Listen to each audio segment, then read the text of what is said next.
Habari za asubuhi. Tunaendelea na maandalizi ya michezo yetu ambayo inafuata mbeleni. Ukiangalia mechi zipo karibu sana, kila baada ya siku 4 mechi na maandalizi yanaendelea. Kwa hiyo tunajiandaa na michezo yetu, ila kwa sasa tunaangalia mchezo wetu unaofuata zile JKT. Msheli, mchezo kati ya zidi ya JKT utakuwa ni mchezo aina gani kimbinu? Always mchezo na JKT haukuwa ikuwa rahisi. Mchezo mgumu kwa sababu wana wachezaji wazuri, wana mwalimu mzuri na wanakuja kwa plani. Kwa hiyo haukuwa ikuwa mchezo rahisi zile JKT. Okay. Nakaribisha maswali kwa Msheli.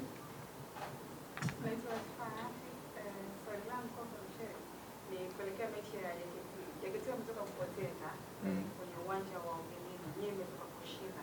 Hii unazungumza nini kuelekea kucheza na timu ambayo imetoka kupoteza mechi kwenye uwanja wa ugenini? Nadhani hiyo ndo kitu ambacho kitaifanya mechi iwe ngumu zaidi, kwa sababu mtu ambaye anatoka kupoteza game hatopenda kupoteza mchezo tena ambao unaofuata.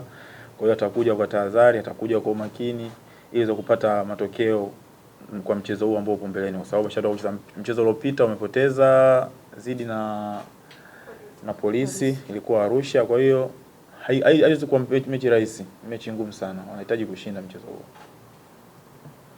Swali lingine? Msheli, zungumza na mashabiki wa Yanga. Okay. Tunaomba mashabiki wa Yanga ikiwa kama kawaida yao kuja kutusupport, kwao ni muhimu sana. Uwepo wao na wachezaji 12 katika mchezo wetu, kwa tunaomba sana wajitokeze kwa wingi, waje kutupa nguvu.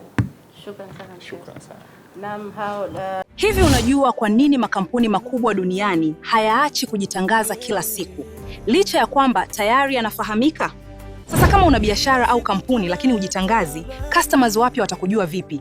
Na bila advertising, unategemea kukuza mauzo yako kwa njia gani? Ndio maana Global TV tunakupa nafasi ya kuitangaza biashara yako kwa audience kubwa ndani na nje ya Tanzania kupitia mitandao yetu ya kijamii.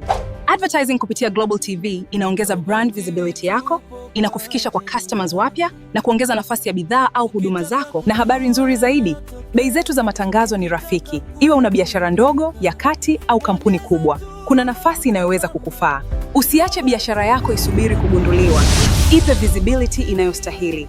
Anza kutangaza nasi. Wasiliana na Global TV leo na tuipeleke brand yako mbali zaidi.